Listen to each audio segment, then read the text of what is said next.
I should explain why I got so bothered by Ruth saying what she did. Those early months at the cottages had been a strange time in our friendship. We were quarreling over all kinds of little things, but at the same time we were confiding in each other more than ever. In particular, we used to have these talks, the two of us, usually up in my room at the top of the Black Barn, just before going to bed. You could say they were sort of a hangover from those talks in our dorm after lights out. Anyway, the thing was, however much we might have fallen out during the day, come bedtime, Ruth and I would still find ourselves sitting side by side on my mattress, sipping our hot drinks, exchanging our deepest feelings about our new life like nothing had ever come between us.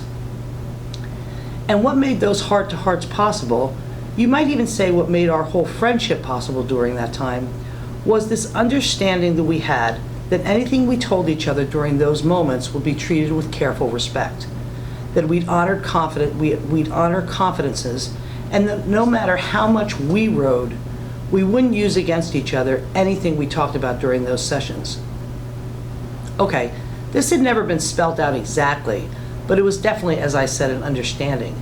Until the afternoon of the Daniel Deronda business, neither of us had come anywhere near breaching it. That was why, when Ruth said what she did about not being slow making friends with certain veterans, I wasn't just cross.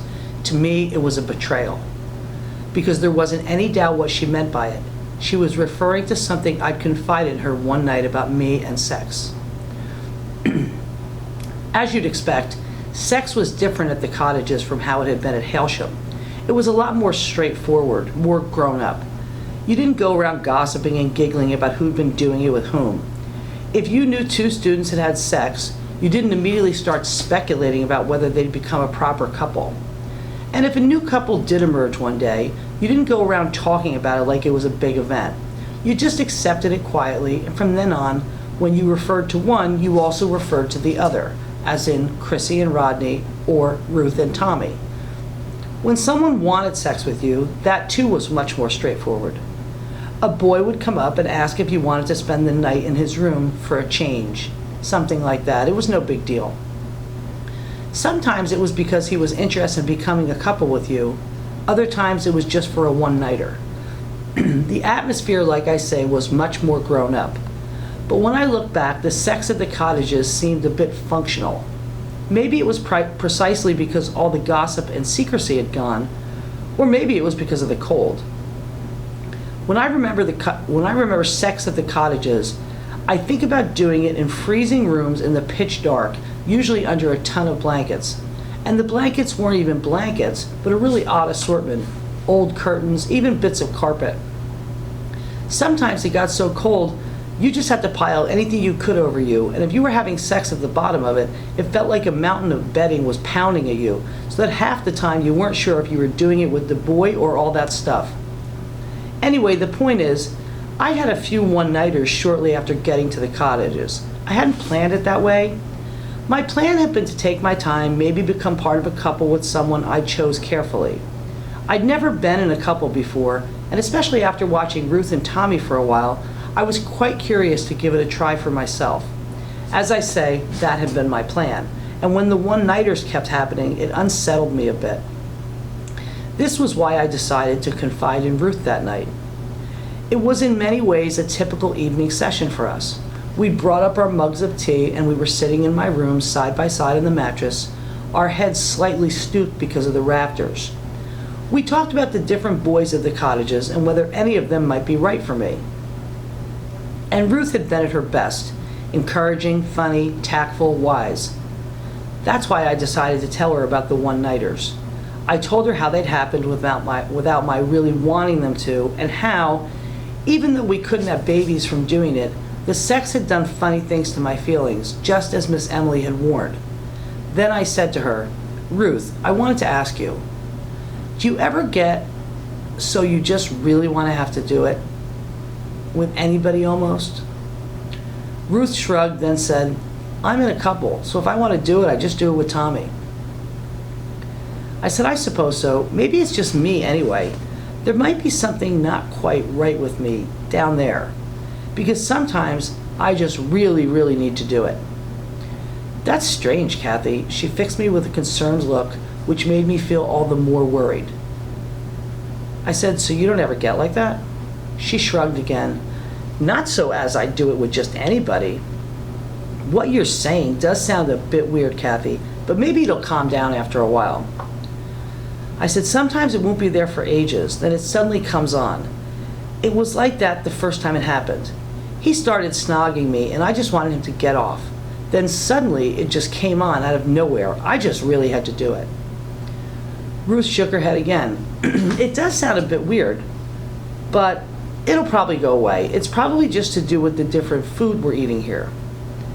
She hadn't been a huge help, but she'd been sympathetic, and I felt a little better about it afterwards.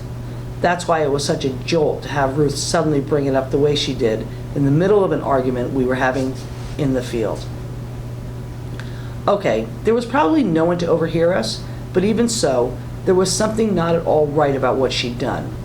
In those first few months of the cottages, our friendship had stayed intact because, on my side at least, I'd had this notion there were two quite separate Ruths. There was one Ruth who was always trying to impress the veterans, who wouldn't hesitate to ignore me, or Tommy, or any of the others, if she thought we cramped her style. This was the Ruth I wasn't pleased with, the one I could see every day putting on airs and pretending, the Ruth who did the slap on the elbow gesture. But the Ruth who sat beside me in my little attic room at the day's close, legs outstretched over the edge of my mattress, her steaming mug held in both her hands, that was the Ruth from Hailsham, and whatever had been happening during the day, I could just pick up with her where we'd left off the last time we sat together like that. And until that afternoon in the field, there'd been a definite understanding these two Ruths wouldn't merge. That the one I confided in before bed was one I could absolutely trust. That's why, when she said that about me not being slow making friends with at least some of the veterans, I got so upset. That's why I just picked up my book and walked off. But when I think about it now, I can see things more from Ruth's viewpoint. I can see, for instance, how she might have felt I had been the one to first violate an understanding, and that her little dig had just been a retaliation. This never occurred to me at the time, but I see now it's a possibility and an explanation for what happened. After all, immediately before she made that remark, I'd been talking about the arm slapping business. Now, it's a bit hard to explain this, but some sort of understanding had definitely developed between the two of us about the way Ruth behaved in front of the veterans. Okay, she often bluffed and implied all sorts of things I knew weren't true. Sometimes, as I said, she did things to impress the veterans at our expense. But it seems to me Ruth believed at some level she was doing all of this on behalf of all of us.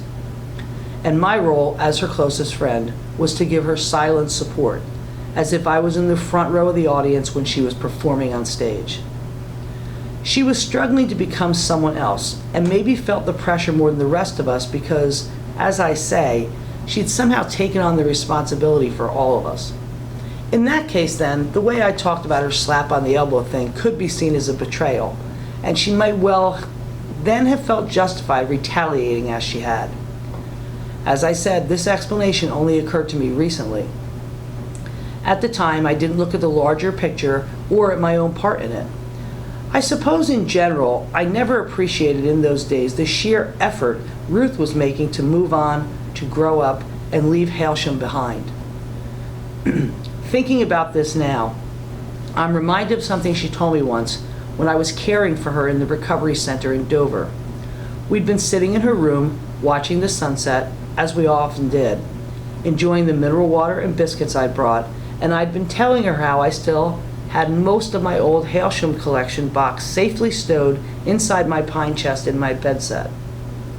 Then, I wasn't trying to lead on to anything or make any kind of point. I just happened to say to her, "You never had a collection after Hailsham, did you?" Ruth, who was sitting up in bed, was quiet for a long time, the sunset falling over the tiled wall behind her. Then she said, "Remember the Guardians? Before we left, they kept reminding us we could take our collections with us. So I'd taken everything out of my box and put it in this hold-all bag.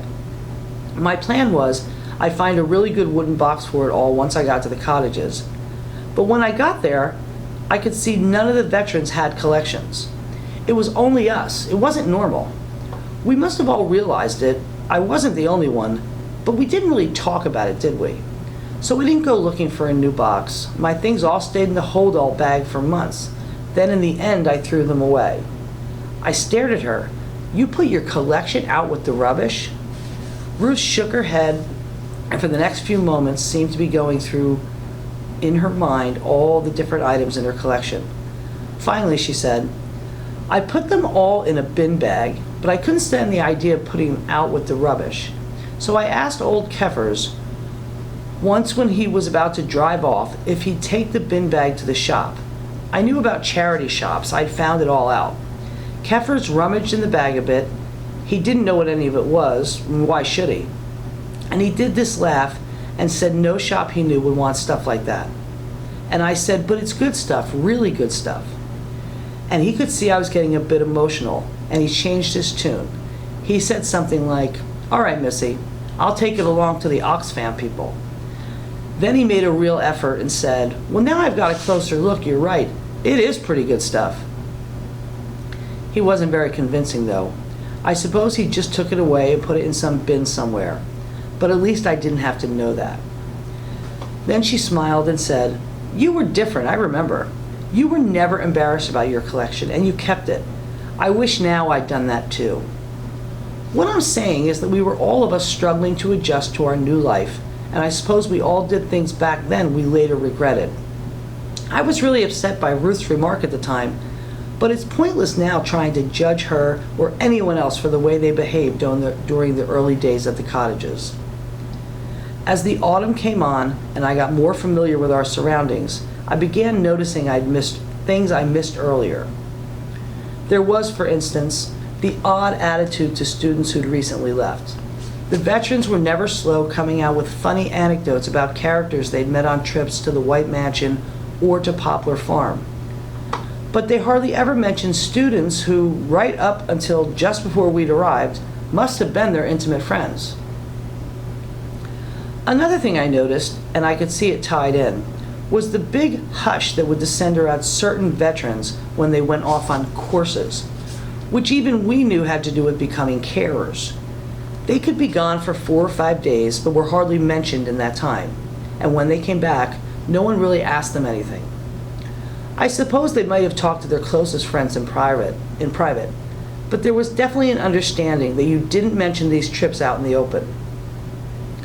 I can remember one morning watching through the misted-up windows of our kitchen 2 veterans leaving for a course and wondering if by the next spring or summer they'd have gone all together and we'd be taking care not to mention them.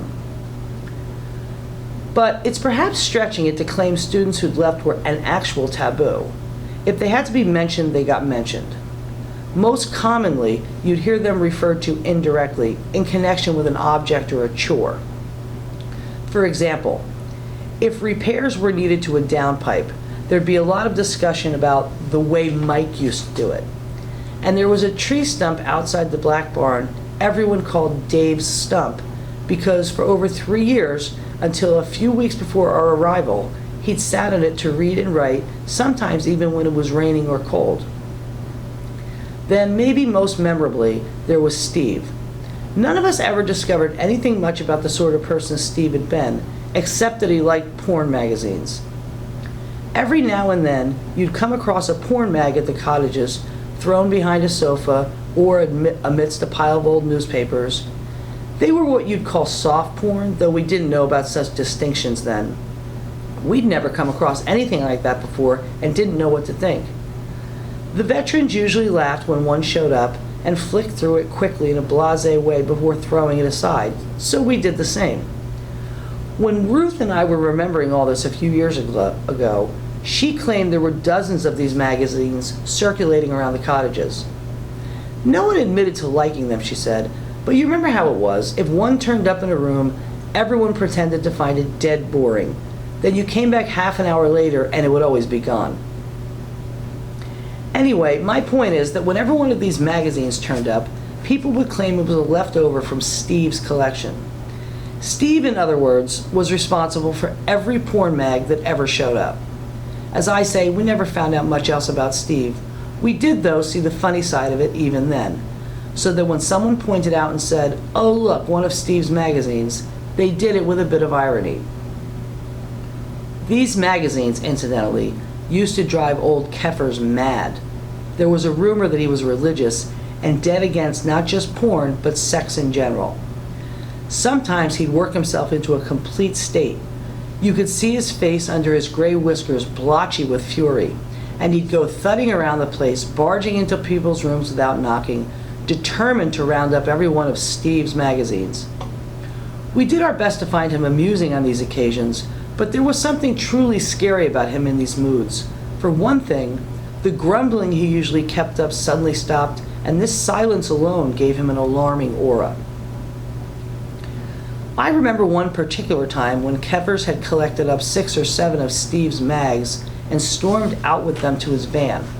Laura and I were watching from up in my room, and I'd been laughing at something Laura had just said. Then I saw Keffers opening his van door, and maybe because he needed both hands to move some stuff about, he put the mags down on top of some bricks stacked outside the boiler hut. Some veterans had tried to build a barbecue there a few months earlier. Keffers' figure, bent forwards, his head and shoulders hidden in the van, went on rummaging about for ages, and something told me that, for all his fury of a moment ago, he'd now forgotten about the magazines. Sure enough, a few minutes later, I saw him straighten, climb in behind the wheel, slam the door, and drive off. When I pointed out to Laura that Keffers had left the magazines behind, she said, "Well, they won't stay put for long.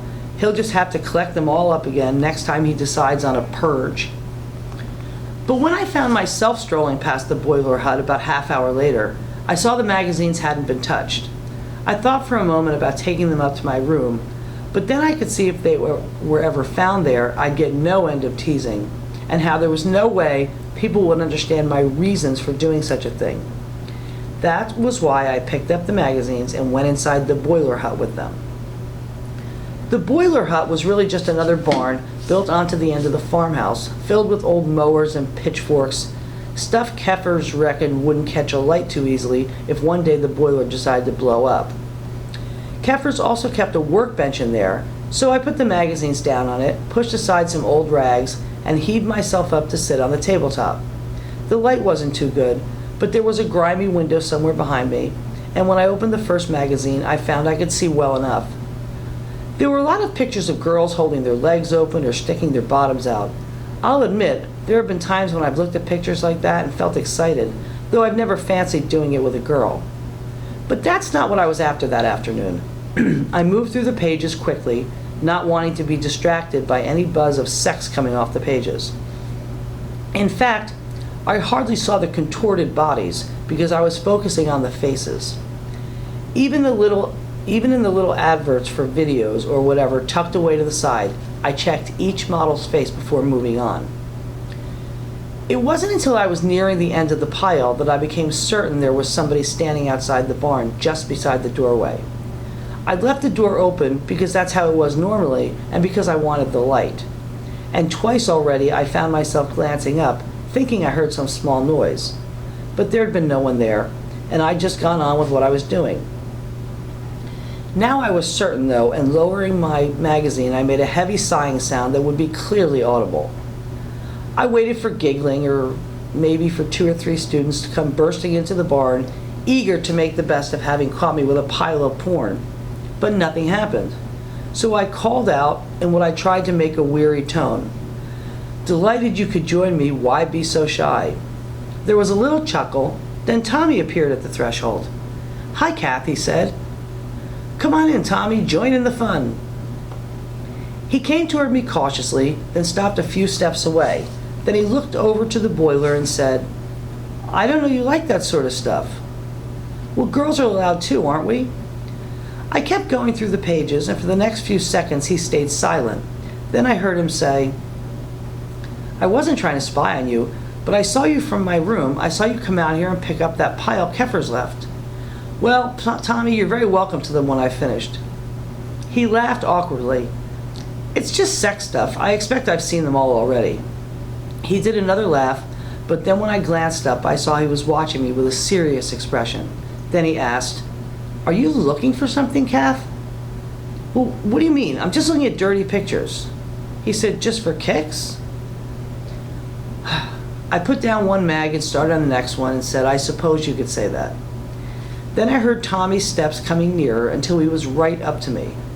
When I looked up again, his hands were hovering fretfully in the air, like I was doing a complicated manual task and he was itching to help. "Kath, if it's for kicks, you don't do it like that. You gotta look at the pictures much more carefully. It doesn't really work if you go that fast." "Well, how do you know what works for girls? Or maybe you've looked these things over with Ruth." "Sorry, not thinking." "Kath, what are you looking for?" I ignored him. I was nearly at the end of the pile, and I was now keen to finish. Then he said, "I saw you doing this once before." This time, I did stop and look at him. "What's going on here, Tommy? Has Keffers recruited you for his porn patrol?" He said, "I wasn't trying to spy on you, but I did see you that time last week after we'd all been in Charlie's room. There was one of those mags there, and you thought we'd all left and gone. But I came back to get my jumper, and Claire's doors were open so I could see straight through to Charlie's room. That's how I saw you in there going through the magazine." "Well, so what? We all have to get our kicks some way. Kath, you weren't doing it for kicks. I could tell. Just like I can now. It's your face. That time in Charlie's room, you had a strange face, like you were sad maybe, and a bit scared." I jumped off the workbench, gathered up the mags, and dumped them in his arms. "Here, give these to Ruth. See if they do anything for her." I walked past him and out of the barn. I knew he'd be disappointed I hadn't told him anything, but at that point, I hadn't thought things through properly myself and wasn't ready to tell anyone. But I hadn't minded him coming into the boiler hut after me. I hadn't minded at all. I felt comforted, protected almost. I did tell him eventually, but that wasn't until a few months later when we went on our Norfolk trip. I want to talk about the Norfolk trip and all the things that happened that day, but I'll first have to go back a bit to give you the background and explain why it was we went. Our first winter was just about over, and we were all feeling much more settled. For all our little hiccups, Ruth and I had kept up our habit of rounding off the day in my room, talking over our hot drinks. And it was during one of these sessions, when we were larking around about something, that she suddenly said,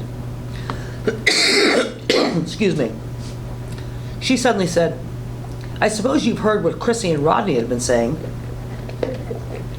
When I said I hadn't, she did a laugh and continued, "They're probably just having me on. It's their idea of a joke. Forget I mentioned it." But I could see she wanted me to drag it out of her, so I kept pressing until in the end she said in a lowered voice, "You remember last week when Chrissy and Rodney were away? They'd been up to this town called Cromer, up on the North Norfolk coast." "Oh, what were they doing there?" She said, "Oh, I think they've got a friend there, someone who used to live here." That's not the point. The point is, they claim they saw this person working there in this open plan office. And well, they reckon this person's a possible for me. Though most of us had first come across the idea of possibles back at Hailsham, we'd sensed we weren't supposed to discuss it, and so we hadn't. Though for sure, it had both intrigued and disturbed us. And even at the cottages, it wasn't a topic you could bring up casually. There was definitely more awkwardness around any talk of possibles than there was around, say, sex. At the same time, you could tell people were fascinated, obsessed in some cases, and so it kept coming up, usually in solemn arguments, a world away from our ones about, say, James Joyce. The basic idea of the possibles theory was simple, and didn't provoke much dispute. It went something like this. Since each of us was copied at some point from a normal person, there must be, for each of us, somewhere out there, a model getting on with his or her life. This meant, at least in theory, you'd be able to find the person you were modeled from. That's why when you were out there yourself, in the towns, shopping centers, transport cafes, you kept an eye out for possibles, the people who might have been the models for you and your friends. Beyond these basics, though, there wasn't much consensus. For a start, no one could agree what we were looking for when we looked for possibles. Some students thought you should be looking for a person 20 to 30 years older than yourself, the sort of age a normal parent would be. But others claimed this was sentimental. Why would there be a natural generation between us and our models? They could have used babies, old people. What difference would it have made? Others argued back that they used for models people at the peak of their health, and that's why they were likely to be normal parent age. But around here, we'd all sensed we were near territory we didn't want to enter, and the arguments would fizzle out. Then there were those questions about why we wanted to track down our models at all. One big idea behind finding your model was that when you did, you'd glimpse your future. Now, I don't mean anyone really thought that if your model turned out to be, say, a guy working at a railroad station, that's what you'd end up doing too. We all realized it wasn't that simple. Nevertheless, we all of us, to varying degrees, believed that when you saw the person you were copied from, you'd get some insight into who you were deep down, and maybe too you'd see something of what your life held in store. There were some who thought it stupid to be concerned about possibles at all. Our models were an irrelevance, a technical necessity for bringing us into the world, nothing more than that. It was up to each of us to make of our lives what we could. This was the camp Ruth always claimed to side with, and I probably did too. All the same, whenever we heard reports of a possible, whoever it was for, we couldn't help getting curious. The way I remember it, sightings of possibles tended to come in batches. Weeks could go by with no one mentioning the subject. Then one reported sighting would trigger off a whole spate of others. Most of them were obviously not worth pursuing. Someone seen in a car going by, stuff like that. But every now and then, a sighting seemed to have substance to it, like the one Ruth told me about that night. According to Ruth, Chrissy and Rodney had been busy exploring this seaside town they'd gone to and had split up for a while. When they'd met up again, Rodney was all excited and had told Chrissy how he'd been wandering the side streets off the high street and had gone past an office with a large glass front. Inside had been a lot of people, some of them at their desks, some walking about and chatting, and that's where he'd spotted Ruth's possible. Chrissy came and told me as soon as they got back. She made Rodney describe everything, and he did his best, but it was impossible to tell anything. Now they keep talking about driving me up there, but I don't know. I don't know if I ought to do anything about it. I can't remember exactly what I said to her that night, but I was at that point pretty skeptical. In fact, to be honest, my guess was that Chrissy and Rodney had made the whole thing up. I don't really want to suggest Chrissy and Rodney were bad people. That would be unfair. In many ways, I actually liked them. But the fact was, the way they regarded us newcomers, and particularly Ruth, was far from straightforward. Chrissy was a tall girl who was quite beautiful when she stood up to her full height, but she didn't seem to realize this and spent her time crouching to be the same as the rest of us. That's why she often looked more like the Wicked Witch than a movie star, an impression reinforced by her irritating way of jabbing you with a finger the second before she said something to you. She always wore long skirts rather than jeans, and little glasses pressed too far into her face. She'd been one of the veterans who really welcomed us when we first arrived in the summer, and I'd at first been really taken by her and looked to her for guidance. But as the weeks had passed, I'd begun to have reservations. There was something odd about the way she was always mentioning the fact that we'd come from Hailsham, like that could explain almost anything to do with us. And she was always asking us questions about Hailshams, about little details, much like my donors do now. And although she tried to make out these were very casual, I could see there was a whole other dimension to her interest.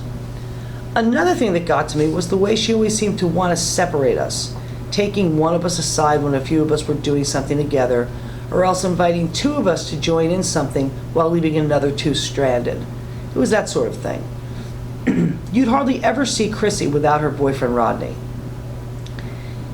He went around with his hair tied back in a ponytail like a rock musician from the 70s and talked a lot about things like reincarnation. I actually got to quite like him, but he was pretty much under Chrissy's influence. In any discussion, you knew he'd back up Chrissy's angle, and if Chrissy ever said anything mildly amusing, he'd be chortling and shaking his head like he couldn't believe how funny it was. Okay, I may be being a bit hard on these two.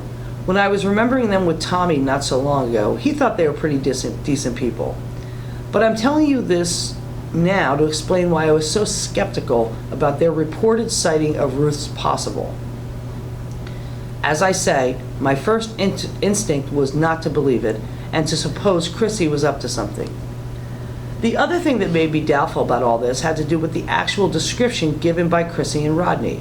Their picture of a woman working in a nice glass-fronted office.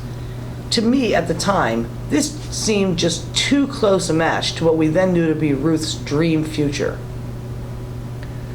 I suppose it was mainly us newcomers who talked about dream futures that winter, though a number of veterans did too. Some older ones, especially those who started their training, would sigh quietly and leave the room when this sort of talk began, but for a long time we didn't even notice this happening. I'm not sure what was going on in our heads during these discussions. We probably knew they couldn't be serious, but then again, I'm sure we didn't regard them as fantasy either.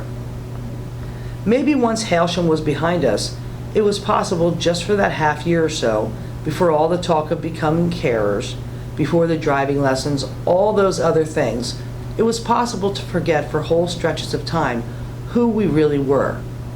To forget what the guardians had told us, to forget Miss Lucy's outburst that rainy afternoon at the pavilion, as well as all those theories we developed amongst ourselves over the years. It couldn't last, of course, but like I say, just for those few months, we somehow managed to live in this cozy state of suspension in which we could ponder our lives without the usual boundaries. Looking back now, it feels like we spent ages in that steamed-up kitchen after breakfast or huddled around half-dead fires in the small hours, lost in conversation about our plans for the future. Mind you, none of us pushed it too far. I don't remember anyone saying they were going to be a movie star or anything like that. The talk was more likely to be about becoming a postman or working on a farm. Quite a few students wanted to be drivers of one sort or another, and often, when the conversation went this way, some veterans would begin comparing particular scenic routes they'd traveled, favorite roadside cafes, difficult roundabouts, that sort of thing. Today, of course, I'd be able to talk to a lot of them under the table on these topics. Back then, though, I used to just listen, not saying a thing, drinking in their talk. Sometimes, if it was late, I'd close my eyes and nestle against the arm of a sofa, or of a boy if it was during one of those brief phases I was officially with someone, and drift in and out of sleep, letting images of the roads move through my head. Anyway, to get back to my point, when this sort of talk was going on, it was often Ruth who took it further than anybody, especially when there were veterans around. She'd been talking about offices right from the start of the winter, but when it really took on life, when it became her dream future, was after that morning she and I walked into the village. It was during a bitterly cold spell, and our boxy gas heaters had been giving us trouble.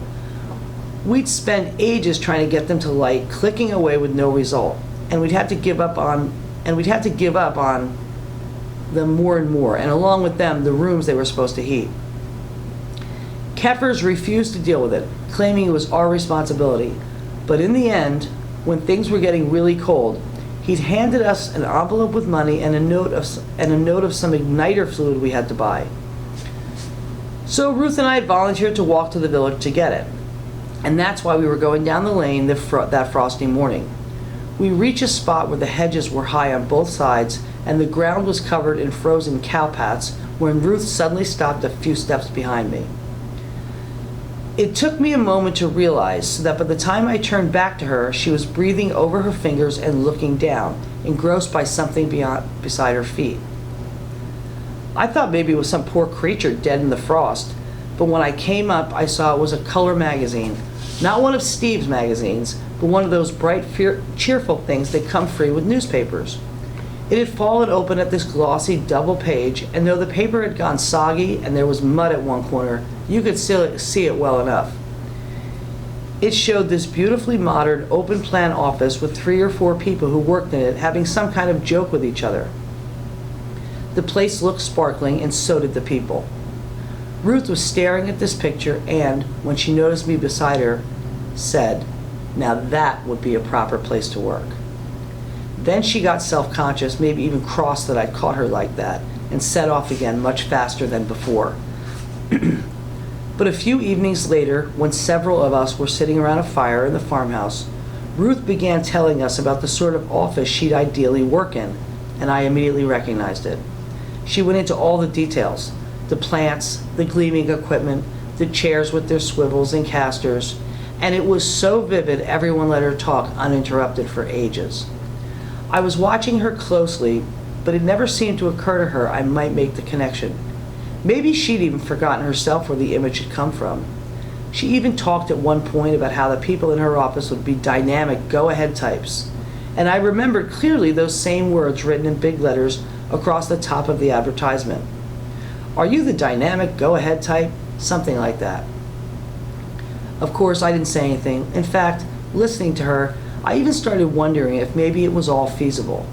If one day we might all of us move into a place like that and carry on our lives together.